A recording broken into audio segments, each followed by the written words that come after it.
Itulah sebabnya Protestantisme tidak pernah benar-benar bebas dari paus.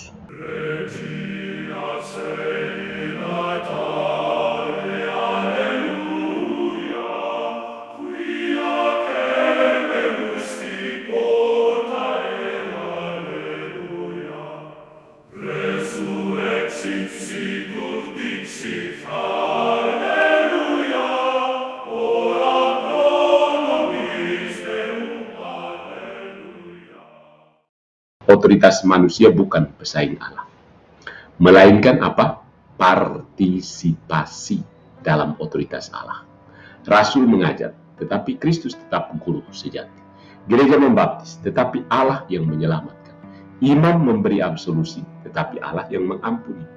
Penulis kitab suci adalah manusia, tetapi Allah tetap pengarang kitab. Paus mengajar dalam kondisi tertentu, tetapi bukan dari kekudusan pribadinya. Ya, termasuk baku naik di situ, yang penting saya sudah naik di surga. Kecian dulu Protestan baku naik terus, begitu. Tidak kan? Ya. MGM tidak instrumen pelayanan. Itu kurang cerdas kan? Atau apa? Sengaja kurang cerdas ya, karena harus anti Katolik soalnya. Akibatnya, setiap instrumen dia tuduh sebagai pesaing. Ini setiap orang berkata, kalau dokter menyembuhkan, ya ini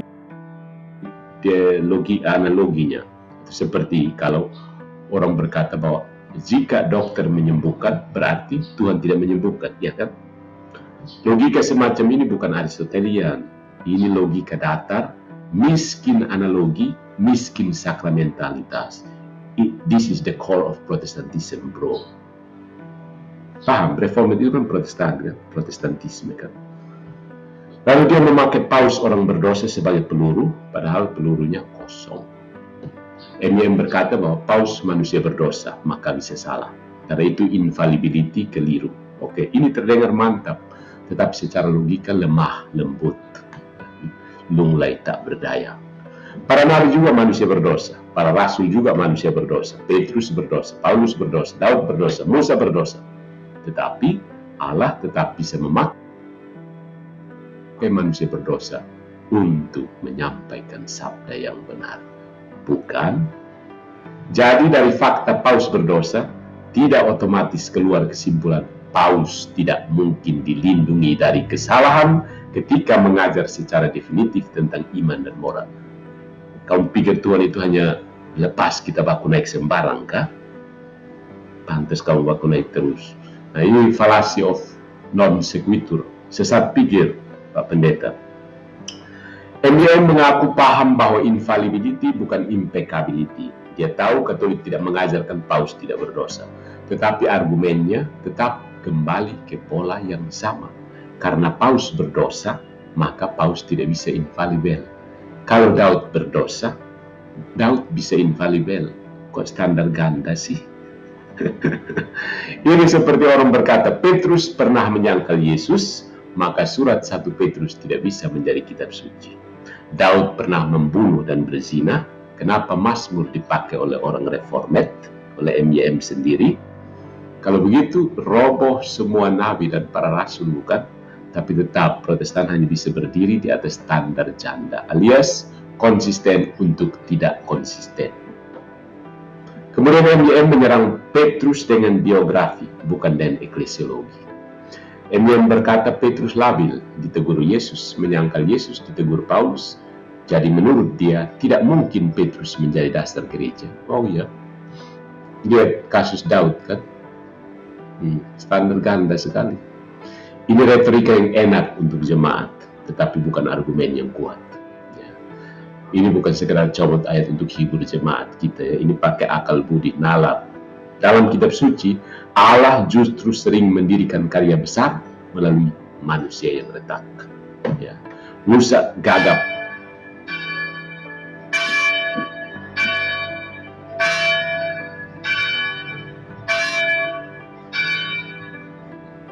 Musa gagap dan pernah membunuh.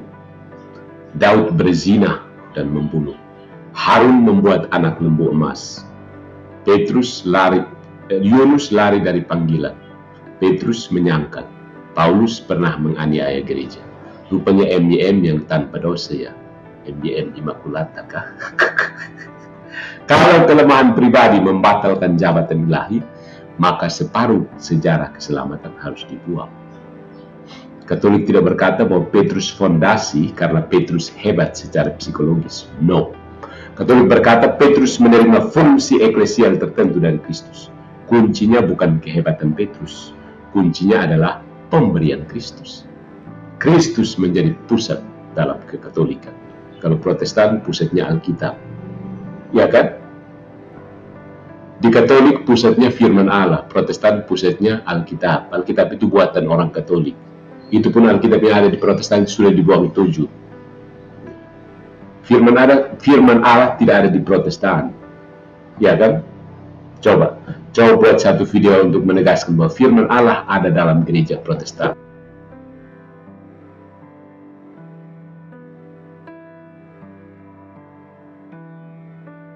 Saya mau lihat argumentasi kamu seperti apa. Katolik tidak berkata Petrus difondasi karena Petrus hebat ya.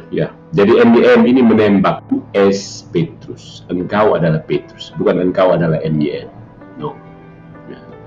Itu bukan pujian kosong. Itu pemberian nama, Simon menjadi Kefas, pemberian fungsi, dan pemberian kunci.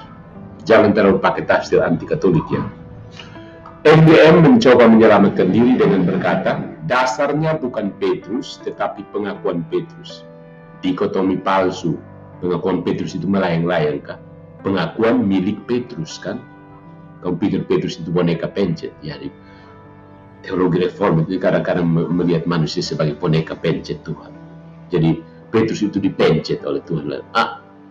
Engkau adalah Mesias. Ya, itu namanya dikotomi palsu. Tidak ada dikotomi antara Petrus dan pengakuannya. Ya. Dalam Alkitab, pengakuan tidak melayang tanpa pribadi. Ada orang yang mengaku. Yesus tidak berkata kepada sebuah proposisi abstrak, engkau adalah batu karang. Dia berkata kepada Simon, pribadi dan pengakuannya terikat. Petrus bukan fondasi menggantikan Kristus, tetapi Petrus menjadi batu karang ministerial karena dia mengakui Kristus batu karang utama. Di sini ada partisipasi. Protestan akan berpikir secara kompetisi. Haus kekuasaan kalian, der Wille zur Macht. Coba, saya minta ada polemik Protestan yang mau berargumen bahwa Protestan itu tidak haus kekuasaan. Saya mau lihat kira-kira kamu berargumentasi seperti apa. Protestan itu haus kekuasaan, bro. Luther, Calvin, Zwingli, kemudian pendeta-pendetanya haus jadi paus. Haus jadi paus. Sekali lagi, MYM hanya bisa berpikir datar. Kalau Petrus penting, Kristus dianggap tersaingi. Padahal dalam teologi Katolik yang ministerial tidak menyaingi yang ilahi. Dia mengambil bagian di dalam. Ingat, partisipasi Katolik, kompetisi Protestan. Dia memakai Aristoteles sebagai nama besar, bukan sebagai alat berpikir. MYM berkali-kali menyebut logika Aristotelian, seolah-olah begitu nama Aristoteles disebut, Katolik langsung kolaps, gugur seperti daun kering. No. Justru Protestan itu yang menolak Aristotelian, Luther kan, dalam tesis Heidelberg itu. Tesis untuk menolak filsafat skolastik dan Aristotelian, dan kemudian jilat kembali filsafat. Tetapi dia tidak pernah menunjukkan hukum logika mana yang dilanggar Katolik. Coba buat ulang videonya. Hukum logika mana yang dilanggar Katolik? Jadi ini pertanyaan saya supaya kamu buat ulang videonya ya. Apakah hukum identitas? Apakah hukum non-kontradiksi? Apakah hukum excluded middle? Apakah hukum silogisme? Apakah kesalahan predikasi? Apakah kesalahan sebab? Apakah ekivokasi? Tidak jelas. Yang ada hanya klaim 3 standar tidak mungkin. Tripod itu mungkin kan? Tripod itu kan 3 standar. Mungkin sekali. Jadi pikirnya coba sedikit imajinatif lah. Jangan terlalu kaku soal skriptura. Padahal Aristoteles sendiri tidak berpikir seprimitif itu. Dalam kerangka kausa, sebab Aristotelian, satu realitas dapat memiliki beberapa sebab, beberapa kausa dalam level berbeda. Pak MYM ingat tuh, kausa materialis, sebab material, kausa formalis, sebab formal, kausa efisienis, kausa efisien, sebab efisien. Causa finalis, sebab finalis. Ingat kan? Nah, dalam metafisika klasik, sesuatu bisa memiliki sumber utama dan instrumen sekunder tanpa kontradiksi.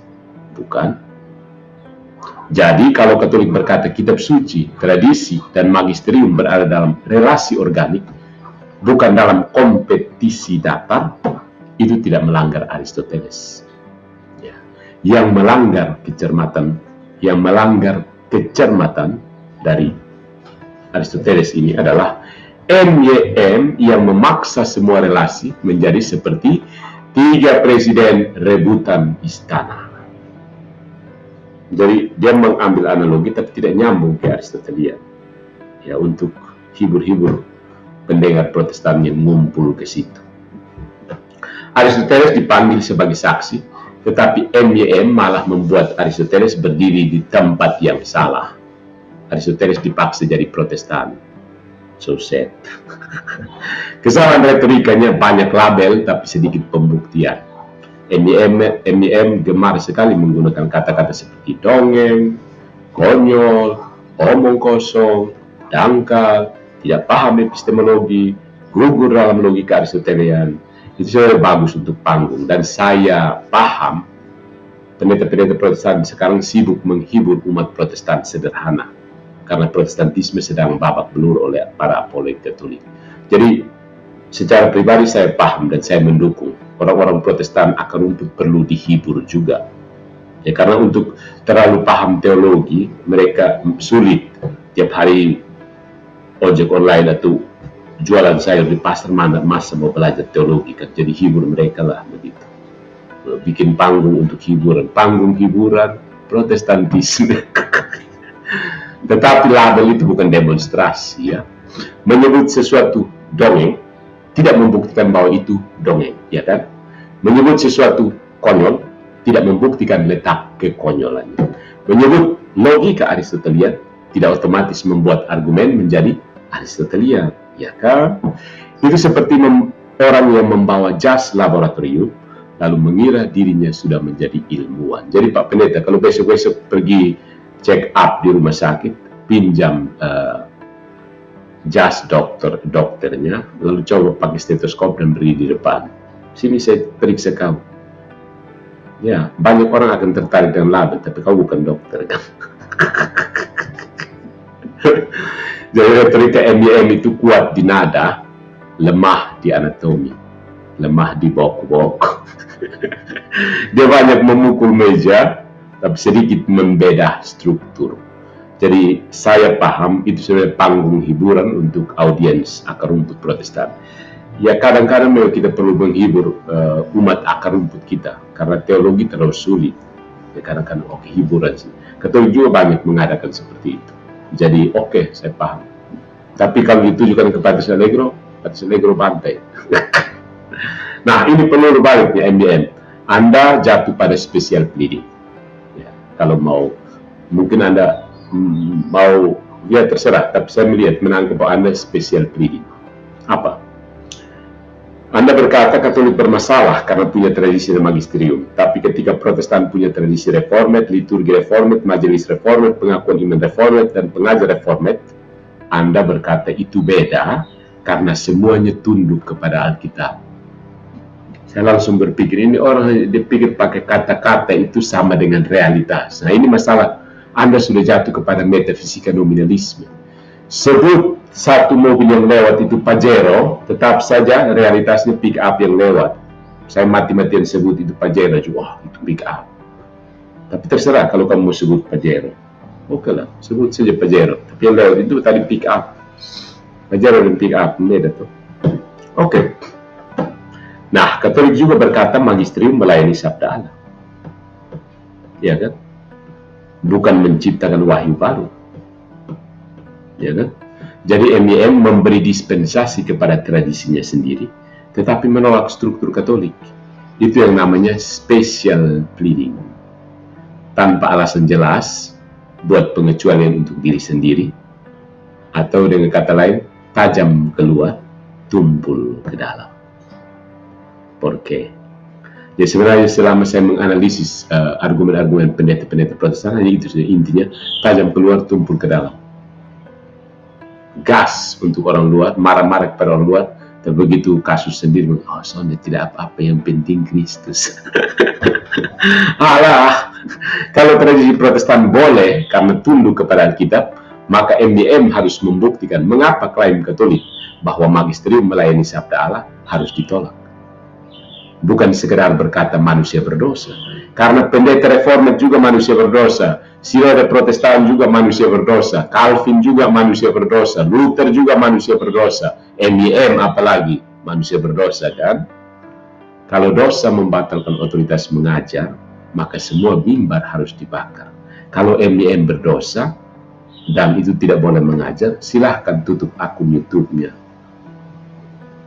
Mau konsisten?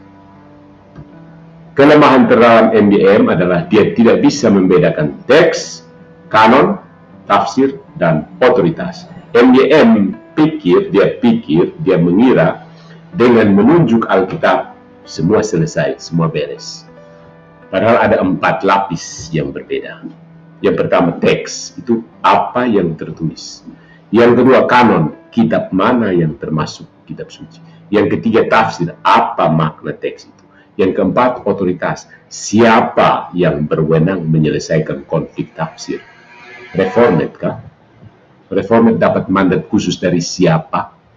Tunjukkan kepada Allegro sekarang. Mandat khusus untuk memeriksa ajaran lain itu dari siapa? Ya kan? MDM hanya kuat di lapisan pertama, teks. Tetapi begitu masuk ke kanon, dia bergantung pada sejarah gereja. Begitu masuk ke tafsir, dia bergantung pada tradisi reformat. Begitu masuk ke otoritas, dia bergantung pada komunitas Protestan. Begitu masuk konflik, dia tidak punya hakim final selain klaim tafsir saya sesuai Alkitab. Semua orang juga bisa bilang begitu kan? Kilapong juga, Rudi Layar Teologi, siapa lagi, Erastus, Mikana, Edi Stivi, Patricia Allegro, Herman Cafe, Hero Cafe, ya kan? Mel Atok. Itulah sebabnya Protestantisme tidak pernah benar-benar bebas dari paus.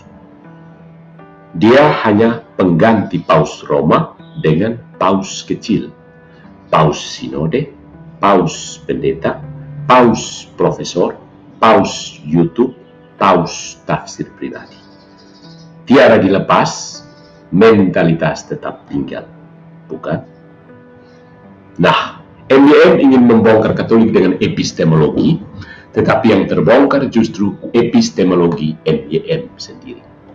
Dia berkata Katolik punya 3 standar, padahal dia sendiri membawa 1 koper besar berisi tradisi reformat, Van Til, Calvin, Presbyterianisme, kanon 66 kitab, hermeneutika anti-Roma, dan pengakuan iman Protestan. Dia berkata hanya Alkitab yang menjadi hakim, tetapi ketika Alkitab disengketakan, hakimnya ternyata tafsir reformat. Nah, pertanyaan sejak kapan tafsir reformat dilantik menjadi hakim universal? Dia berkata paus manusia berdosa, tapi semua pengajar Protestan juga manusia berdosa. Dia berkata Petrus labil, tetapi Allah memang sering memakai manusia labil untuk mendirikan karya yang stabil. Labil tapi stabil. Dia berkata Katolik tidak lolos logika Aristotelian, tapi dia sendiri memperlakukan relasi organik kitab suci tradisi magisterium seperti 3 sopir angkot rebutan setir. Ya kan? Itu dalam bayang MDM kan? Dia berkata Katolik punya dongeng, tetapi dongeng terbesar dalam pidatonya adalah dongeng bahwa ada Alkitab yang dibaca tanpa tradisi, tanpa penafsir, tanpa komunitas, tanpa otoritas, tanpa sejarah, dan tanpa lensa. Itu bukan sola scriptura. Itu sola scriptura dalam kostum reformat yang pura-pura telanjang. Tidak pakai pakaian apa-apa, pada 1 karung. Jadi saudara-saudara, MDM bukan kurang cerdas, dia tidak merendahkan kecerdasannya. Justru karena dia cukup pintar, kesalahannya menjadi lebih serius. Dia tahu istilah epistemologi, presuposisi, otoritas, logika, dan Aristoteles. Tapi dia pakai istilah-istilah itu seperti orang membawa pedang pusaka tanpa memahami seni berperang. Dia menuduh Katolik punya problem otoritas, padahal Katolik sejak awal menjawab, otoritas itu Kristus, diwariskan kepada gereja, ditulis dalam kitab suci, hidup dalam tradisi, dan dijaga oleh magisterium. Dia menjawab, tidak cukup Alkitab. Lalu begitu ditanya, Alkitab menurut siapa? Dia mulai mengeluarkan tradisi reformat dari balik jubahnya. Dan di situ panggungnya kolaps, panggungnya runtuh. Bukan karena dia tidak punya otoritas, tetapi karena dia punya otoritas yang tidak mau dia akui. Jadi kalau tidak punya otoritas, kenapa ngomong panjang lebar, menyanggah Allegro? Berarti kamu punya otoritas kan? Biarkan saja kitab suci yang menyanggah Allegro. Yang paling penting, MBM sengaja lupa, ini ingat, yang poin yang paling penting. Pendeta MBM sengaja melupakan bahwa posisi Protestantisme secara resmi adalah bidat kekristenan. Muncul abad ke-16 dan bukan pewaris para rasul. Ini poinnya, tidak usah terlalu panjang. Tadi itu hanya saya umpan saja supaya kita masuk ke sini. Banyak pendeta polemik, pendeta Protestan itu sengaja lupa fakta bahwa posisi Protestantisme dalam kekristenan adalah bidat. Muncul abad ke-16, digagas oleh orang Katolik yang menolak otoritas, dan sama sekali bukan pewaris para rasul. Itu titik yang paling menentukan dan sering sengaja disapu oleh MYM dan kawan-kawannya. Disapu ke bawah karpet. Berpura-pura netral, padahal itu posisi bidat kekristenan. Jadi MYM ini berdebat seolah-olah Protestantisme adalah cabang resmi kekristenan apostolik yang berdiri sejajar dengan Katolik. Lalu dari kursi itu dia mengadili Katolik. Dari perspektif Katolik, posisi awalnya sudah bermasalah. Protestantisme bukan gereja apostolik yang sedang mengoreksi Katolik. Sadar diri. Tetapi adalah gerakan abad ke-16 yang memisahkan diri dari gereja historis dan kemudian membangun epistemologinya sendiri. Jadi DKL dengan kata lain atau dengan kalimat lain, dengan kalimat lain, MYM berbicara seolah-olah dia duduk di kursi hakim, padahal secara eklesiologi Katolik dia duduk di kursi terdakwa sejarah bro. Nah, kelemahan mendasarnya adalah dia pura-pura mulai dari nol. MYM terus berbicara soal standar otoritas, epistemologi, logika Aristotelian, sola scriptura. Dia mengakui bahwa dia menilai Katolik dari presuposisi reformat, tetapi dia tidak mau jujur terhadap fakta yang lebih besar. Presuposisi reformat itu sendiri lahir dari sebuah pemberontakan historis terhadap gereja Katolik pada abad ke-16. Fakta. Jadi persoalannya bukan hanya MYM memakai standar reformat untuk menilai Katolik, bukan. Persoalannya lebih dalam. MYM memakai standar dari sebuah gerakan pecahan abad ke-16 untuk mengadili gereja yang secara historis mendahului kanon, konsili, kredo, liturgi, dan struktur apostolik yang dia warisi sebagian, lalu tolak sebagian. Dan di sini ironi besar. Dia memakai Alkitab yang diterima melalui sejarah gereja, memakai doktrin Tritunggal dari konsili gereja kuno, memakai bahasa kristologi yang dibentuk oleh gereja kuno, tetapi kemudian berbalik kepada gereja historis. Mana dasar Alkitabnya menurut standar saya? Itu seperti anak yang mewarisi rumah, akte, nama keluarga, dan meja makan, lalu mengusir ayahnya karena menurut tafsir pribadinya, rumah itu tidak sah. Nah, saudara-saudara, Protestantisme itu bukan titik nol apostolik, jadi jangan sok mengadili gereja Katolik. MYM berbicara seolah-olah Protestantisme adalah bentuk asli kekristenan yang tiba-tiba ditemukan kembali setelah gereja Katolik tersesat. Ini narasi klasik reformasi. Gereja mula-mula murni, lalu Katolik menyimpang, lalu Reformasi memulihkan Injil. Masalahnya, narasi itu terlalu rapi untuk dipercaya dan terlalu nyaman untuk dipuji. Kalau Protestantisme benar-benar pewaris langsung para rasul, pertanyaan sederhana. Di mana struktur gereja Protestan sebelum abad ke-16? Tunjukkan kepada Allegro komunitas mana yang menggunakan 66 kitab suci sebelum abad ke-16. Komunitas mana yang kitab sucinya cuma 66 sebelum abad ke-16? Di mana para uskup reformed dalam suksesi apostolik sebelum Luther dan Calvin?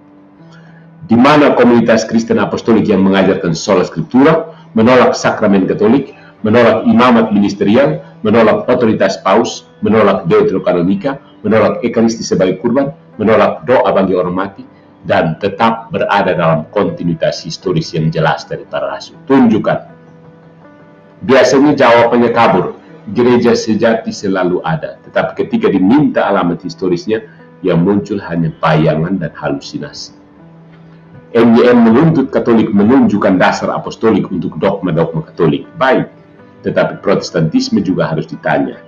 Mana bukti bahwa sistem reformed abad ke-16 adalah iman apostolik yang utuh dan bukan konstruksi teologis baru? Jangan hanya tanya Katolik, mana dasar Alkitabnya. Tanya juga Reformasi, mana kontinuitas apostoliknya.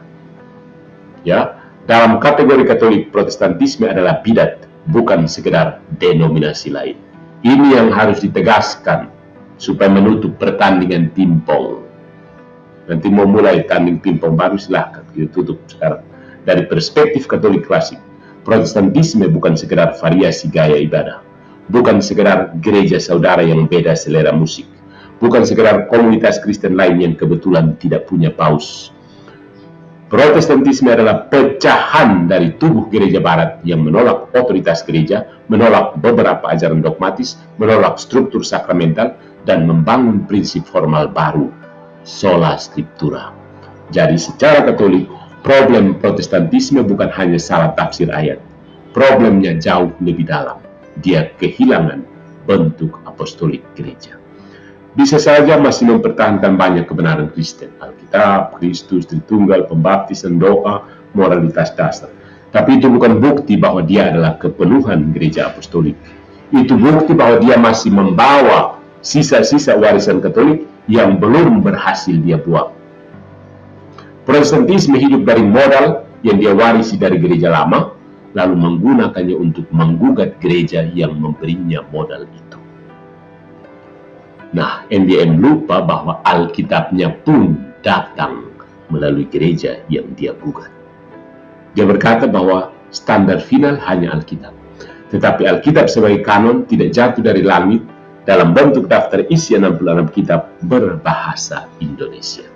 Kanon diterima, dikenali, dibaca, disalin, dipertahankan, diliturgikan, dan diwariskan dalam gereja historis. Bahkan ketika Reformasi membuang Deuterokanonika dari status kanonis penuh, itu bukan tindakan netral. Itu keputusan teologis abad ke-16 melawan kanon yang telah lama dipakai dalam tradisi gereja. Jadi NYM berdiri di atas tanah yang dia gergaji sendiri, duduk di atas kursi yang dia gergaji sendiri. Dia berkata, saya hanya butuh Alkitab, tetapi Alkitab yang dia pegang sampai kepadanya melalui gereja yang dia tuduh sesat. Dia berkata, magisterium manusia berdosa, tetapi daftar kitab yang dia terima pun tidak sampai kepadanya melalui malaikat, tapi melalui sejarah gereja yang terdiri dari manusia-manusia berdosa. Kalau manusia berdosa tidak bisa dipercaya dalam pengajaran iman, kanon pun ikut terguncang. Kenapa kau percaya itu kanon? Itu manusia berdosa yang susun. Reformasi tidak mengoreksi dari dalam, dia memisahkan diri. NYM ingin tampil sebagai nabi yang mengoreksi Israel, tetapi analoginya tidak cocok. Para nabi Israel mengoreksi umat Allah dari dalam perjanjian yang sama. Mereka tidak mendirikan Israel alternatif dengan kanon alternatif, imamat alternatif, sakramen alternatif, dan struktur otoritas alternatif. No. Reformasi melakukan lebih dari koreksi moral, mengganti prinsip formal otoritas gereja. Itu bukan sekedar membersihkan rumah, itu membangun rumah baru di seberang jalan, terus langsung berkata, rumah yang lama itu sonde sah otak pala bapak kau. Jadi ketika MYM berkata Katolik harus diuji oleh Alkitab, pertanyaan baliknya, siapa yang memberi MYM wewenang apostolik untuk menjadi penguji gereja apostolik? Kalau jawabannya Alkitab, kita kembali ke lingkaran yang sama. Alkitab menurut tafsir siapa, komunitas mana, tradisi mana, otoritas mana, dan jawabannya ternyata menurut komunitas reformat abad ke-16 dan turunannya. Valid? No, itu bidat. Jadi MYM memakai hasil gereja apostolik sambil menolak bentuk gereja apostolik. MYM menerima Tritunggal, menerima Kristologi Ortodoks, menerima kitab suci, menerima banyak bahasa teologis klasik, menerima sebagian warisan liturgis moral, tetapi dia menolak gereja yang secara historis menjadi rahim bagi semua itu. Ini masalah serius. Karena iman apostolik bukan hanya kumpulan proposisi yang bisa dipetik seperti buah liar. Iman apostolik hidup dalam tubuh, suksesi liturgi, sakramen, episkopat, kanon, kredo, dan disiplin gereja. MYM mengambil buahnya, menebang pohonnya, lalu berkata, saya lebih setia pada kebun asli. Sonde om, itu bukan kembali ke apostolik, itu mencabut apostolik dari tubuh historisnya dan memindahkannya ke pot reformat abad ke-16. Mau bikin bonsai ya? Bidat itu bukan makian, itu kategori eklesiologis. Kita perlu hati-hati ya, kata bidat jangan dipakai sekedar batu untuk dilempar. Dalam teologi Katolik, bidat berarti penolakan keras kepala terhadap kebenaran yang harus diimani dengan iman ilahi dan Katolik setelah baptisan. Jadi kalau dikatakan Protestantisme adalah bidat, maksudnya bukan semua orang Protestan otomatis jahat, bodoh, atau tidak mencintai Kristus. No, bukan itu maksudnya. Banyak Protestan tulus, saleh, cinta Alkitab, dan hidup lebih baik daripada banyak orang Katolik. Iya kan? Lebih punya banyak uang, kaya-kaya semua Protestan itu. Tapi secara objektif doktrinal, prinsip dan posisi Protestan menolak unsur-unsur iman Katolik yang definitif. Maka dari perspektif Katolik, Protestantisme bukan opsi sah yang sejajar, tetapi luka dalam tubuh kekristenan. Ini penting, orang biasanya tulus, orangnya bisa tulus, posisinya tetap keliru. Devosinya bisa nyata, struktur teologisnya tetap pecah. Cinta pada Kristus bisa sungguh-sungguh, eklesiologinya tetap tidak penuh. Ya, jadi MYM ingin berkata, Katolik harus membuktikan diri di hadapan Alkitab. Jawaban Katolik yang lebih mendasar, Om, sebelum mengadili Katolik, buktikan dulu bahwa kursi hakimmu itu apostolik. Jadi pertanyaan saya, kamu terhubung dengan rasul siapa? Karena posisi reformat bukan posisi netral, bukan posisi mula-mula, bukan posisi para rasul, bukan posisi gereja kuno dalam kontinuitas penuh. Itu posisi abad ke-16 yang lahir dari protes, pecah, lalu menulis ulang sejarah agar tampak seperti pemulihan. MYM bukan datang dari Yerusalem abad pertama, dia datang dari Wittenberg, Geneva, dan Westminster. Lalu dari sana dia menuju ke Roma dan berkata, kamu harus kembali ke Alkitab. Roma menjawab dengan dingin, nah, Alkitab yang kau pakai itu dibacakan di liturgi kami sebelum leluhur teologismu lahir. Ya, sebelum kamu bergaya membaca segala macam bentuk hermeneutika, orang Katolik sudah membacakan dalam liturgi berabad-abad sebelum leluhurmu seperti Calvin, Van Tillian, dan seterusnya itu. Kelemahan paling mendasar MYM bukan sekedar salah tafsir Matius 16, bukan sekedar salah memahami papal invalidity, bukan sekedar memakai strawman atas kitab suci tradisi magisterium. Kelemahan terdalamnya adalah dia mengkritik gereja apostolik dari posisi historis yang tidak apostolik, lalu menyebut kritik itu sebagai standar apostolik. That's the center of illusion of Protestantism. Itulah pusat ilusi Protestan. Dia mengira dengan pegang Alkitab, dia otomatis berdiri bersama para rasul. Padahal para rasul tidak mewariskan Alkitab sebagai buku yatim piatu. Para rasul mewariskan gereja dengan pengajaran, liturgi, penumpangan tangan, sakramen, disiplin, dan otoritas. Alkitab adalah kitabnya gereja, gereja Katolik, bukan pengganti gereja, bukan hakim yatim tanpa rumah, bukan teks telanjang yang bisa diculik setiap reformator lalu dipaksa bersaksi melawan ibunya sendiri. Ya, jadi MIM sengaja lupa satu fakta besar. MIM dan teman-teman Protestan polemikus.